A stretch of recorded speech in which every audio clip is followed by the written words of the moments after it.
लेकिन इस बीच सबसे पहले बड़ी अपडेट आपको दिल्ली के मुख्यमंत्री और आम आदमी पार्टी के राष्ट्रीय संयोजक अरविंद केजरीवाल से जुड़ी बता देते हैं, जिस पर पेशी को लेकर दरअसल जो सस्पेंस है वो अभी तक बरकरार है।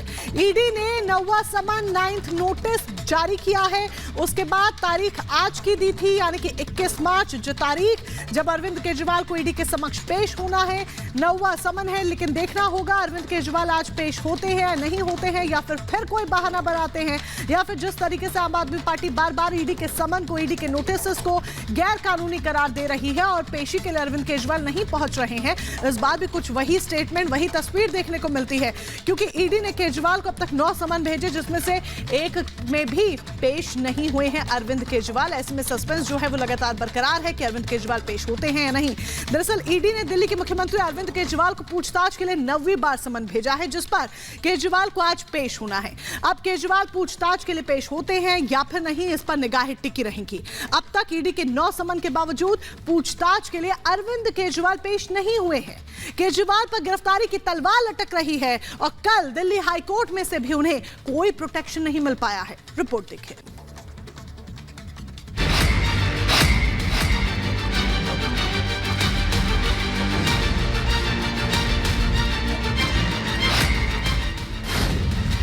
के कविता के बाद केजरीवाल की बारी। गिरफ्तारी की तलवार, पेश होंगे केजरीवाल। कोर्ट से नहीं राहत, अब सियासी महाभारत। क्या आज ईडी के सामने पूछताछ के लिए पेश होंगे दिल्ली सीएम अरविंद केजरीवाल? ये सवाल आज सबके जहन में है। अब तक समन की अनदेखी करने वाले दिल्ली सीएम केजरीवाल ईडी के 9वें समन पर पेश होंगे या फिर कोई नया बहाना बनाएंगे? हर कोई ये जानना चाहता है। तारीख 21 मार्च है और आज ही के दिन ईडी ने केजरीवाल को पूछताछ के लिए पेश होने का बुलावा भेजा है।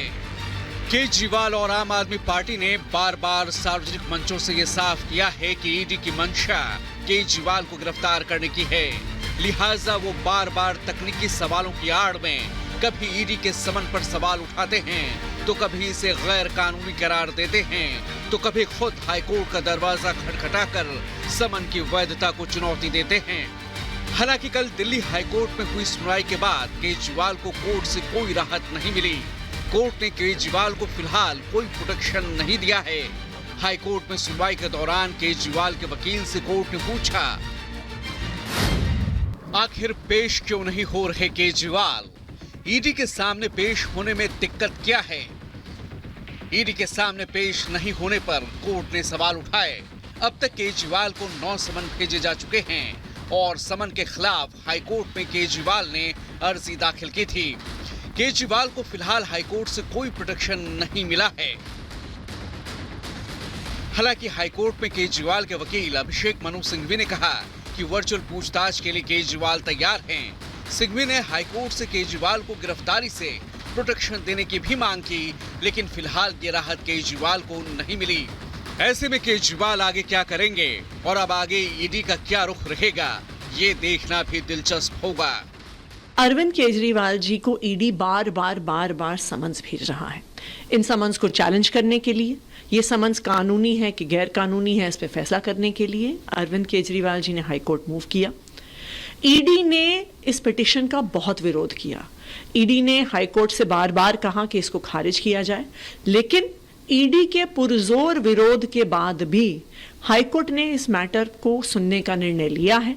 उन्होंने ईडी को नोटिस दिया है और ईडी को अब इस पूरे मामले में हाईकोर्ट में जवाब देना होगा। कोर्ट ने बड़ी तल्ख टिप्पणी की है कि आप जांच से भाग क्यों रहे हैं, आपको जांच के सामने जाना चाहिए। और मुझे लगता है अरविंद केजरीवाल और उसकी आम आदमी पार्टी के जितने लोग अब तक जिस तरह से एक प्रोपेगेंडा फैला रहे थे कि ये अवैध है या ये है, वो सब चीजें आज साफ हो गई। अब अरविंद केजरीवाल को जांच का सामना करना चाहिए कि जब तक आप जांच एजेंसी के सामने जाएंगे नहीं तो सच कैसे पता चलेगा। आप चीजों को अज्यूम कर रहे हैं और इस देश में कानून का शासन है। जो भी जांच एजेंसी है वो कानून के दायरे में काम करती है। तो अरविंद केजरीवाल को आज के बाद कम से कम अब ये बहाना नहीं बनाना चाहिए कि मैं जांच से भाग रहा हूँ। दिल्ली शराब घोटाले मामले में घिरे अरविंद केजरीवाल की मुश्किलें यही खत्म नहीं होने वाली। दारू घोटाले के साथ साथ दिल्ली जल बोर्ड मामले में भी ईडी केजरीवाल का नाम ले रही है। ऐसे में केजरीवाल के लिए आगे की डगर और मुश्किल दिखाई पड़ रही है। ये केस पूरी तरीके से पॉलिटिकल है। फर्जी केस बनाकर राजनीतिक उद्देश्य के हितों के लिए नरेंद्र मोदी जी और भाजपा, आम आदमी पार्टी और केजरीवाल जी के पीछे लगी है। क्योंकि केस फर्जी है और पॉलिटिकल है, इसलिए सारे ईडी के संबंध गलत हैं। ये टेक्निकल ग्राउंड पर भी गलत है और इंटेंशनल ग्राउंड पर भी ये गलत है। इसको हम कोर्ट पे हमने लेकर गए थे और कोर्ट के निर्णय पर हमें पूरा भरोसा है। आने वाले समय पर कोर्ट जो भी निर्णय देगी हमें मान्य रहेगा। केजरीवाल जी दिल्ली प्रांत के मुख्यमंत्री हैं, ये एक संवैधानिक पद पर हैं। जांच एजेंसियां अगर पूछताछ के लिए बुलाती हैं तो उनको कोऑपरेट करना चाहिए। शराब घोटाला मामले में आप नेता मनीष सिसोदिया जेल में बंद हैं। संजय सिंह जमानत के लिए कोर्ट के चक्कर लगा रहे हैं, तो वहीं सत्येंद्र जैन की जमानत की अर्जी भी खारिज हो चुकी है। बीआरएस नेता के कविता पर कानून का शिकंजा कस चुका है और केजरीवाल को समन पर समन भेजे जा रहे हैं। जाहिर है केजरीवाल की गिरफ्तारी का काउंटडाउन शुरू हो चुका है। अब देखना होगा कि तू डाल मैं बात की तर्ज पर आगे कौन किस पर भारी पड़ता है। Bureau report, Republic Bharat. और अब बात बदायूं डबल मर्डर केस की कर लेते हैं। इसको लेकर अब जावेद की तलाश जो है वो तेज होती हुई नजर आ रही है। आपको जानकारी दें कि जावेद की तलाश तेज कर दी गई है। जावेद की गिरफ्तारी पर 25,000 का इनाम भी घोषित कर दिया गया है। परिवार को तबाह करने वाले इस जावेद की तलाश तेज हो चुकी है। एक तरफ उसके भाई साजिद को अब एनकाउंटर में ढेर कर दिया गया, तो वहीं जावेद की तलाश तेज कर दी गई, इनाम की घोषणा की गई। इतना कि नहीं, जावेद को तलाशने के लिए अलग अलग टीमें बनाई गई है। जावेद के चाचा को भी हिरासत में लिया गया है, उनसे भी पूछताछ की जा रही है। आपको जानकारी दें कि जिंदा बच्चों को यहां पर गला काट के उन्हें मौत के घाट उतार दिया गया, उन्हें अब प्रताड़ित किया गया, परेशान किया गया और अब उस शख्स की तलाश तेज हो चुकी है जिसने इस वारदात को अंजाम दिया। कि दो अलग अलग तस्वीरें बदायूं में बर्बरता किस तरह से हुई और बर्बरता करने वालों को अब बख्शा नहीं जाएगा। एक को ढेर कर दिया गया और दूसरे की तलाश तेज है। तो वहीं दूसरी तस्वीर, एक तरफ यहां परिवार में मातम है और दूसरी तरफ सियासी शोर भी शुरू हो चुका है। तो बदायूं कांड पर सियासी शोर वाकई में शुरू है। योगी और उनकी पुलिस ने बदायूं कांड पर तुरंत एक्शन लिया है। वारदात के 3 घंटे में ही एक आरोपी को ढेर कर दिया जाता है, लेकिन दूसरा फरार है जिसकी तलाश लगातार जारी है। बदायूं हत्याकांड पर समाजवादी पार्टी ने राजनीति भी शुरू कर दी है, लेकिन सबसे बड़ा सवाल अभी तक बरकरार है कि आखिर साजिद और जावेद ने इन 2 मासूम की हत्याकांड को, जघन्य हत्याकांड को आखिर क्यों अंजाम दिया। उत्तर प्रदेश का बदायूं जिला मासूमों के डबल मर्डर से दहल उठा। इस वारदात के बाद हर किसी की मनोदशा अलग अलग है। इस हत्याकांड में जहां साजिद और जावेद की हैवानियत दिखी, वहीं गुस्साई भीड़ का आक्रोश भी दिखा। जहां पड़ोसियों की हमदर्दी दिखी, वहीं अपराध और अपराध के खिलाफ पुलिस की मुस्तैदी भी दिखी। लेकिन इन सभी भावनाओं से हटकर इन लोगों की मनोदशा को शायद ही कोई समझ सके। एक वो मां है जिसकी ममता का कत्ल कर दिया गया, दूसरा वो भाई है जिसके सामने ही उसके भाइयों को उस तरह से काट डाला गया। जरा सोचिए इस मासूम के मन पर कितना आघात पहुंचा होगा। जिस खौफनाक मंजर को इसने अपनी आंखों से देखा है, शायद वो अपनी पूरी जिंदगी ना भूल पाए।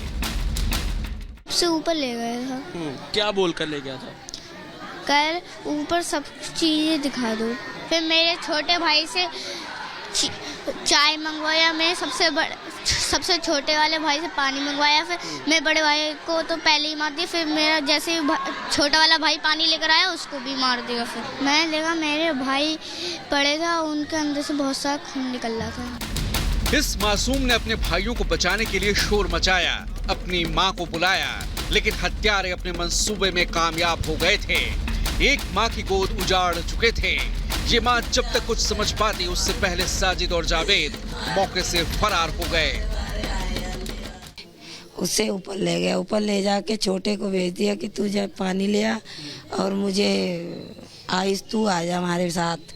वो चलेगा ऐसे, तब तक गेट बंद करके उसका काम कर दिया, मर्डर कर दिया। तब तक भी छोटा वाला गया, उसके हाथ से गिलास गिरा। हमने देखा तो हमारा बीच वाला भी खून से लथपथ आया, छोटा वाला उसको भी मार दिया। और जो हमारा जो बीच वाला है उस पर भी हमला किया। वो भाग के आके गिरते हुए आया, सीधे यहाँ पे खड़ा हुआ। यहाँ से तो मैंने गेट बंद कर दिया, इसका भी और दुकान का भी। तब मैंने पुलिस को फ़ोन किया, तब उसे पकड़वाया।